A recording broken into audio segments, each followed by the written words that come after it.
Going back to 2015 and 16, those big high-density 500-600 unit developments that seem to pop out the ground every month or so, we're just not seeing those anymore. It has to change. Across a lot of the times what we find is I'll request information and a vendor will say, well, no, I'm not giving you that.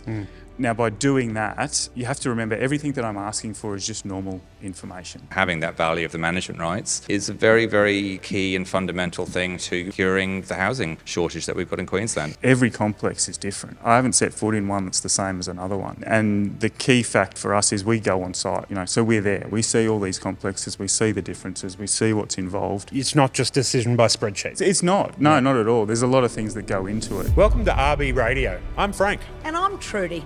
Join us as we explore the very exciting world of the accommodation industry. We're going to walk you through the ever-evolving landscape of hotels, motels, caravan parks and management rights, but more importantly, the communities and the stories that underpin them all. From market trends and expert predictions to the personal success stories and many lessons learned, we're going to cover it all. Join us and let's embark on this journey through the weird and wonderful world of the accommodation industry together. Welcome back to RB Radio. My name is Frank Hodgetts and I'm your host. We've got Alex Cook, Director of Resort Brokers, back again. We can't get rid of you. You can't, mate. I'm here for good. Thank you very much for joining us. It makes it a pleasure to be doing this with you, especially when we've got a special guest with us today. Sam Hodgetts, partner at McAdam Siemon Business Advisors and Accountants. Thanks very much for joining us. Thanks for having me. Looking forward to it. We've got a great relationship with McAdam Siemon. From Resort Brokers to McAdam Siemon, we've been doing business for a long time. You guys have been in this for quite a while, coming up to your 30th year. Yeah, coming up to 30 years. It's a long time, isn't it? Personally, 20 years, just going over 20 years now I've been involved in the industry. So, yeah, it's been great. I look back on those. It sounds like a long time, but it doesn't feel like a long time. I can remember those days back when, bright-eyed and bushy-tailed with a uni degree under my belt. I went up to the sunny coast and was fortunate enough to get a job with John Seaman up there, and he introduced me to the management rights industry, which before that I had no idea what it was and what was involved and things like that. So yeah, he was heavily involved in it. His family was involved in it, and he was one of the leading accountants up the sunny coast for management rights for a long time. So yeah, getting involved in that, and I think the type of business that it was, that small family business, which it's really underpinned on through the industry, sort of really resonated with me coming from, I had small businesses all my life sort of through my family growing up and things like that. So it resonated with me. I sort of understood it. I got the components, the mum and dad business and those sorts of things. And yeah, it sort of evolved from there, and then we took it down to Brisbane. Well, that's an interesting point, or an interesting couple of points. So you've been in the industry for a long time. You would have seen some changes along the way, but the cornerstone of it is that you guys are specialists for the accommodation industry specifically. That is management rights and hotels, motels and caravan parks as well, right? Absolutely, yeah. So, I mean, it makes up a really a major part of what we do as a firm. And like we said, we've been in it for a long time. We market ourselves as specialists, and we are. We've been doing it.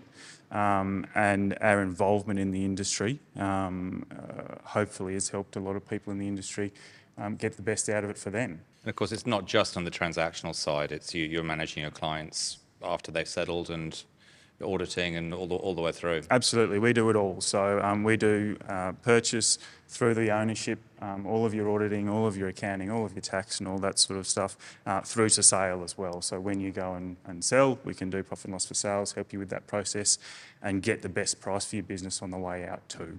Well, within that 30 years that McAdam Siemon's been operating and the 20 years you've been in the management rights industry, you would have seen some changes, you would have seen some things happen with the influence that you've had. If you could give the benefit of your experience, what changes have you seen in the management rights industry, and what can you sort of predict with your crystal ball in the short to medium term? Yeah, sure. I think for me the biggest change overall has just been, I think, the sophistication of the industry as a total, but also the sophistication of the parties involved in the transaction has really increased. I think it's gone, if I remember back to when we first started in management rights. You look at a transaction and there's a difference in a profit and loss of $5,000. Well, people used to sort of go, oh, okay, we'll suck it up. It's close enough, and on we go, and we'll proceed with the business. These days, there's a bit more knowledge, I think. And when I say sophistication, I think I mean more knowledge, and not smarts, but knowledge about the availability of knowledge in the industry. There's just so much knowledge from, just pure social media. There's the people involved in the industry. The stakeholders in the industry is You've got very professional. Absolutely. All of the things that are available to people in the industry that are either coming into the industry or in it already has really increased that sophistication level.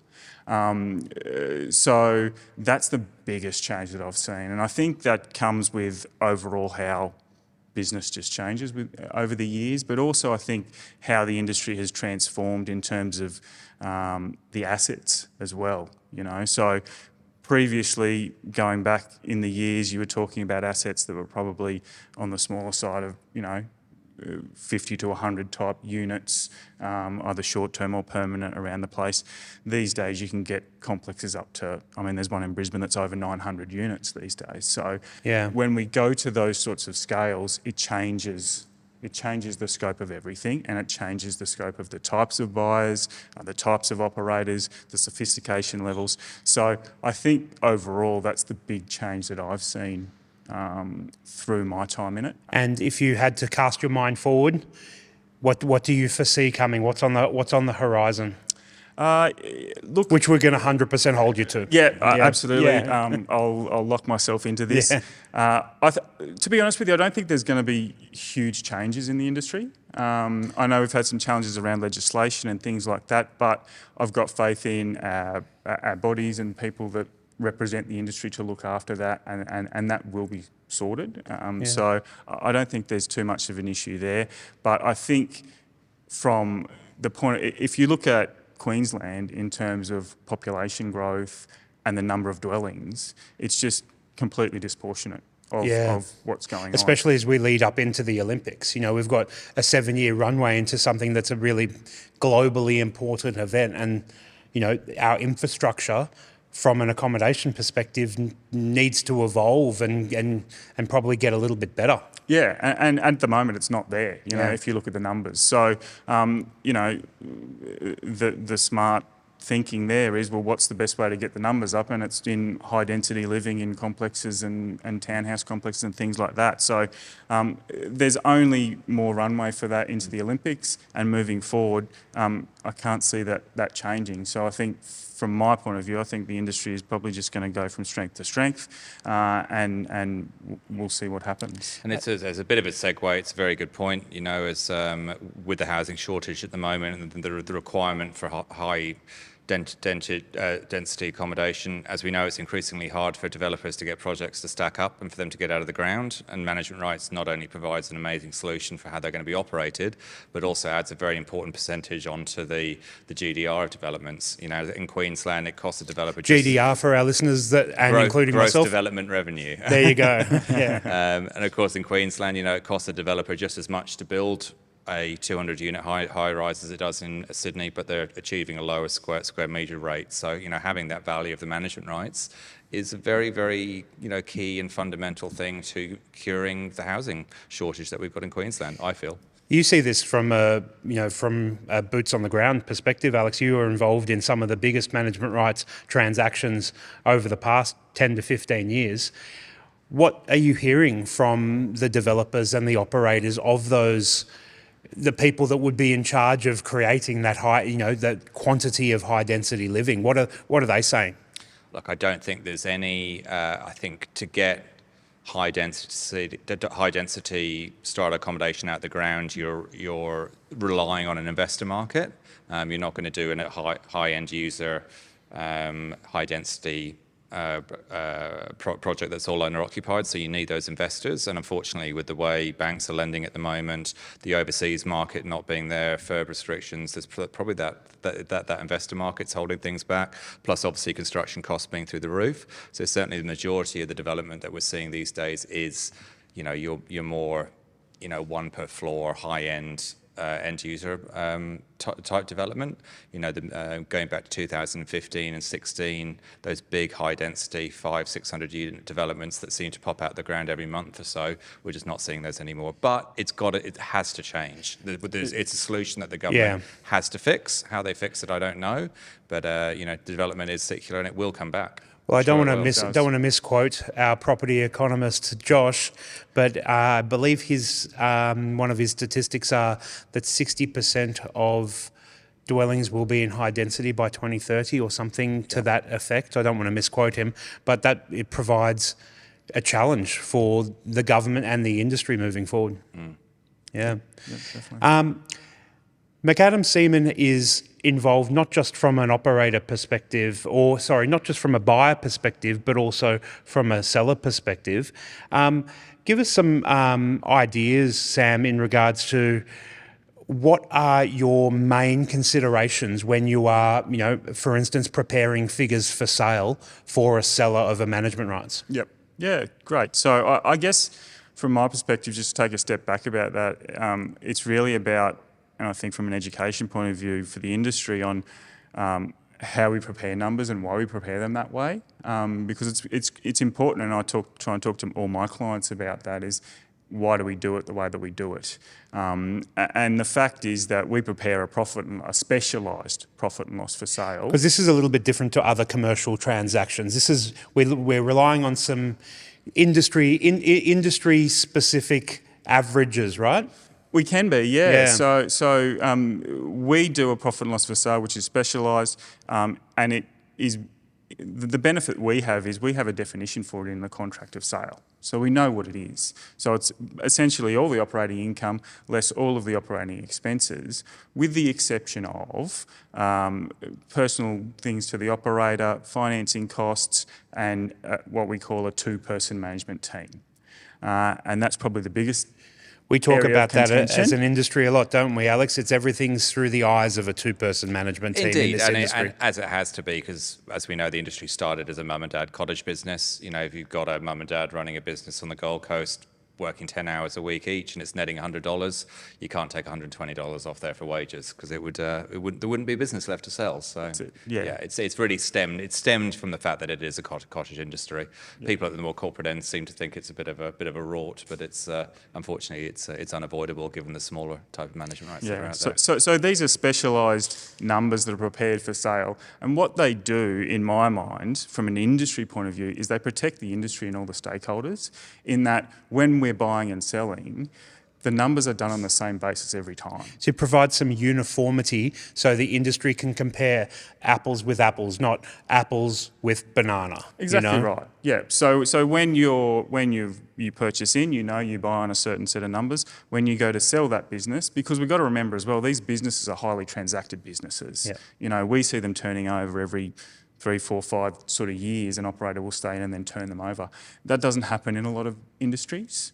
So it's very specialised in terms of its turnover, and the reason that we have that systematic approach is that we provide that uniformity, and everybody can be comfortable in the fact of what they're buying is what they're getting. They're seeing it through they're using the same lens to view these businesses through. Exactly right. Yeah. Okay. And what those profit and losses are is essentially a guide.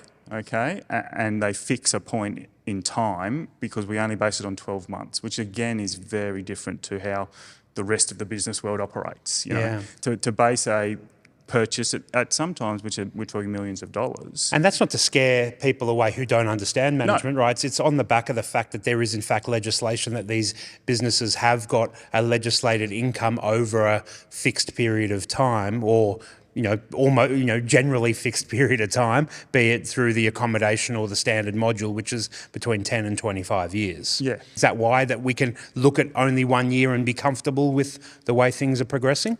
Exactly right. Yeah. Because we have that uniformity of an approach as well. We've got the legislation behind it, and it gives the industry comfort. Okay, and it gives the stakeholders comfort in terms of the valuers and the banks, okay, because they essentially base all of their calculations and their lending on these, and these are highly leveraged businesses. If you talk about business lending, these are highly leveraged, you know. So by how high leverage would you say? What would you say are the numbers there? Yeah, so I mean, you can get up to sort of 70-75% lend on a business value. Which is rare. You don't get that in the commercial space. It's not happening, you know, that Yeah. sort of stuff. So the fact that the banks and the stakeholders have that much comfort in these businesses gives us comfort in to be able to transact them in the way that they are transacted. Okay. Now, that's preparing these profit and loss for sale figures. The flip side of that is it gives buyers confidence that the figures are prepared in a way that is from a specialist operator, a specialist associate. Yeah. What's the other side of that, Alex? I'm assuming you're referring to the verification. That's a good assumption. There I you hope go. I enunciated that correctly. Indeed. Yeah. Yes. I mean, as we all know, Sam, so obviously a seller who wants to prepare their business professionally for sale, they'll get their accountant to prepare sales figures.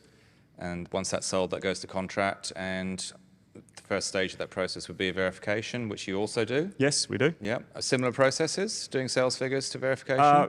Verification's more involved, Yeah. obviously, because when we do a P&L for sale, we're either working for a client we already know, so we have a lot of background, or if it's a one-off, there's a certain amount of information level that we need to do it and we can be comfortable with, and the rest we don't really need to worry about. When we're doing the verification for a purchaser, it's just a more elongated process and there's just a bit more information that we need to go through. But in the end, we still get the same result on both sides. We get a profit and loss for sale, which tells us this is what the profit is for this 12-month period. Yeah. So, yeah. So when you're assessing, assuming that we've got industry specialists on both sides, where the purchaser is using an industry specialist accountant and the buyer is doing it, and the vendor is doing it as well, there can be differences in opinions, right? And obviously that at the moment with cost of doing business, whether it's cost of staff, wages, the material cost of goods, are these some of the differences that you see? And how do you guys then come to an arrangement in the middle there somewhere? How do you guys evaluate that? Yeah, sure. So I guess from our perspective, because we've got that definition in the contract of what a profit and loss is, we can rely on that. And the first port of call is it's actual figures. So what's actually happened in this business for the last 12 months? That's what we go to first. Yeah. And from there, then we make adjustments. Okay, and those adjustments might be there's personal things in there for the operator, there's financing costs, there could be extra labour that they have because they don't work in the business 24/7, they have another job, so they get extra labour in there. So I guess the biggest component of that is probably that labour side of things that we need to look at, and that's that two-person management team and assessing that. I guess that becomes particularly more apparent when you're dealing with corporate operated properties who might have a property manager who works across 3 properties, a gardener who works across 4. Invariably, you have to make assumptions. You've got no choice. You can, yeah. And it's difficult sometimes with those situations, but I guess the benefit of, where I sit and our firm and some of the other industry specialists on that space is that we've seen it all before. We've seen a lot of these. We do sort of 120 plus reports a year. For the industry. So you add that up over 30 years, there's a lot of reports and we've seen a lot of things, and we'll do complexes that I might have done 2, 3, 4 times in the past, so you get to know. So you really know those assets on the ground, because it's not just about assessing the figures coming out of MyOb or Xero. You guys understand how these complexes work. So when you're looking through the lens of wages, for instance, well, one complex hasn't got, even if they're exact amount of lots, one complex might not have the same amount of allocation for wages as another complex, but because you guys know them, it gives you some subjective information in regards to these complexes. Yeah, absolutely. And because, like you pointed out, every complex is different. I haven't set foot in one that's the same as another one. And the key fact for us is we go on site. So we're there. We see all these complexes. We see the differences. We see what's involved in operating them. I sit in the office for a few hours. You see the comings and goings. So when you look at the at the wages, and Jimmy was in here running in and out and doing maintenance, and then you look here and there's no Jimmy on the wages report, you're like, well, hang on, what's going on here? So it removes that. It's not just decision by spreadsheet. It's not. No, not at all. There's a lot of things that go into it. So yeah. And that's why you use an industry specialist, so they understand what those mechanisms are. Absolutely. Couldn't agree more. I mean, we're constantly spruiking that in. I think the entire industry is in terms of that. And I mean, my favourite analogy there is to get people to understand it, and it sounds extreme, right? But if you had brain cancer, you're not going to go and see a dentist, are you? That's I mean, true. they're a medical professional, so they're both medical professionals, but you're going to go and see your oncologist, you know, for your brain cancer, to get your brain cancer treated. You're not going to go to the dentist. Yeah, And it's in exactly the same situation. Couldn't have said it. I use a similar metaphor myself. You don't go to GP for heart surgery. Yep, 100%. There's the industry as it moves. There are different things that you need to focus along the way. In the last couple of years, we've had a significant inflation concern within this country, which then led to CPI increases on body corporate salaries becoming prevalent within the management rights industry. When you're looking at CPI and you're looking at other levers within the industry, how do you view those when you're viewing reports as to the way the income is derived? So, I mean, it goes back to the definition again, and that it's actual income. So whatever's received during the period is what we look at. Now, there are some components of that are a little bit different. So when we talk about things like body corporate remuneration, in most contracts these days, you will have a special clause in there which basically dictates that body corporate remuneration is included at the current rate. So whatever that current annual 12-month rate is, that's what the figure that will be included in our profit and loss for sale. In terms of the other side of things, it's actuals. Right now, I understand that over the last period of time, there's been some fluctuations in, you know, probably letting pools and, like you said, CPI increases, and things have evened things out and things haven't. And when we get around those sorts of situations, it's about more of a negotiation than it is about what are the numbers. Yeah. We've seen a few times in contracts where people have put it in place where they can take into consideration factors of increased rents for the next year and those sorts of things. But normally it's more of a negotiation area, and it's a discussion that I'll have with my client to say, hey, here's the numbers for this 12-month period. This is what it's based on. This is what you're buying. But hey, if we look at the next 12 months, these are the rents that are happening right now. These are the likely commissions. So there's probably an upside there for you. So does that affect your negotiations in terms of what you're going to pay and what you're willing to accept? Because there is a bit of a paradigm there, isn't there? I mean, as part of your verification process, I mean, as you touched upon, a lot of particularly permanent management rights operators have experienced reducing letting pools in recent years. And I think as part of your verification process, although you say you do work off actuals, you would probably, any units that have left the pool in the last 12 months, you'd probably remove the income from those because you haven't got those moving forward. Yep. Which makes sense. But then there's an odd paradigm that those that are left in the pool, you've probably got a higher rent for, plus you've got a body corporate salary. So, as you say, it can make more money moving forward. So it's a balancing act, I suppose. So I suppose in those instances, it's worth mentioning, because although you mentioned that accountants are essentially aligned, there are grey areas depending on how it can be presented. And that, I suppose, that more boils down to broker commercial negotiation more than anything else in those situations. Communication, sooner rather than later, which has been a bit of a theme for our sessions in the podcast over the last couple, where having that communication and bringing to the fore some of these stickier issues helps smooth them along when we're in the weeds and when we're in the thick of it. Yeah, I mean, it's a people business, is a communication business. That's all that this business is communication and maintaining relationships. And when I say that, you can dive down even further into that and say that it's actually more so just about expectations, is managing expectations. If everybody's on board with what everybody expects of each other, then everything goes smoothly. Yep. Whether that be a purchase, a sale, or in running the complex, from a body corporate, from a tenant, from any point of view, if we can manage expectations and be aligned, then there'll be no problems.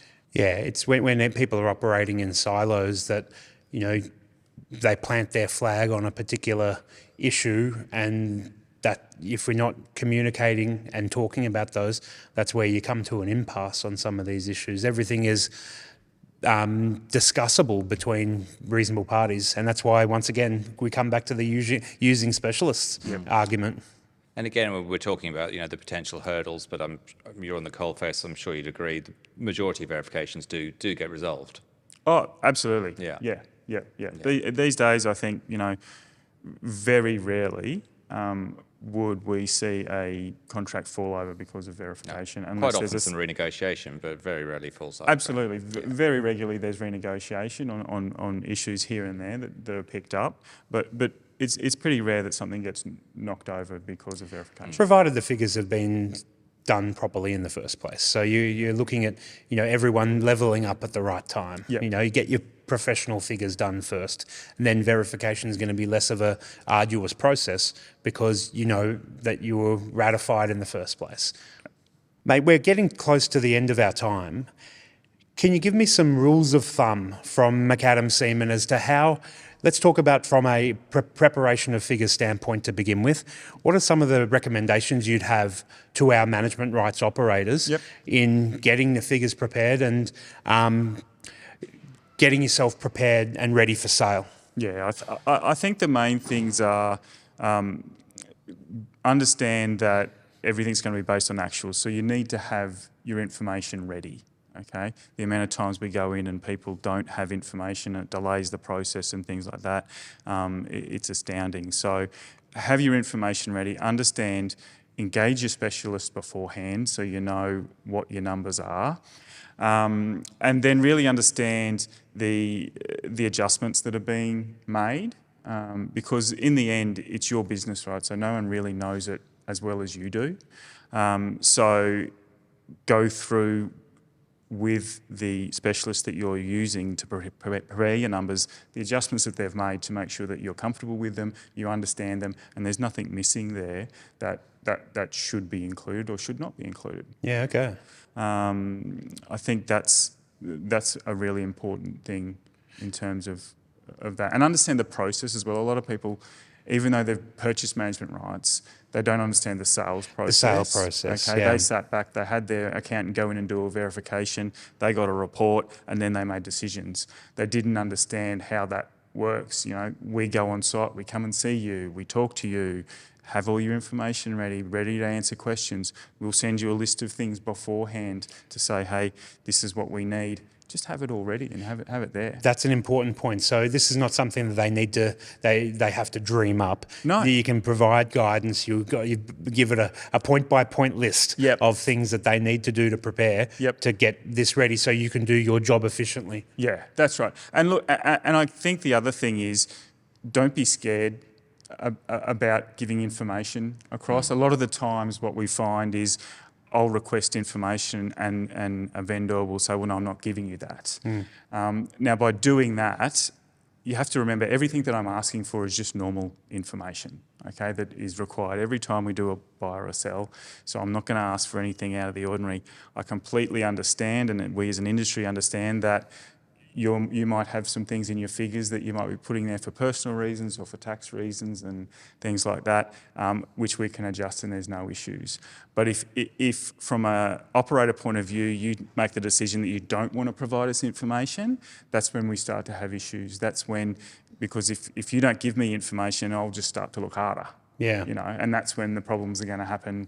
That's when I'm going to talk to my client and go, well, I don't know what's happening here, but I'm getting pushback and maybe we need to rethink this. So And that works from both sides, doesn't it? That's not just the Absolutely. income preparation. It's not the preparation of profit and loss for sale purposes, but that's the verification as well. We're just trying to get to that level of clarity. Yes, yeah, 100%. And a lot of this information isn't difficult. It's all there and we can work through all of it quite easily. on the surface. So be prepared. That's the advice prepared. from Sam Hodgetts. Be prepared. Yeah. Alex? Look, I think echoing what Sam started off with, which is, if you are, understand the process, understand how your business is being presented, and if there are any adjustments or assumptions in there, make sure you're able to stand behind them and justify them, and make sure they just haven't been done arbitrarily, because it's just going to cause issues further down the road. That's good advice. Thank you very much, Sam, for coming and joining us on RB Radio. Thanks for Thank having you me. for Macadam Siemon's continued support of the industry and resort brokers. We enjoy working with you because we enjoy the professionalism, we enjoy the camaraderie. So thanks to you guys, and here's to another 30 years. Thank you. My pleasure. Thank you all as well. Thank you for joining us. Thanks for joining us on RB Radio. We'll see you again soon. Thank you for joining us at RB Radio. If you enjoyed the insights from this episode, we'd love your support with a 5-star review on Apple Podcasts and Spotify. Stay connected with us on all social media platforms at Resort Brokers. We're excited to continue this journey with you and see you in the next episode. See you then.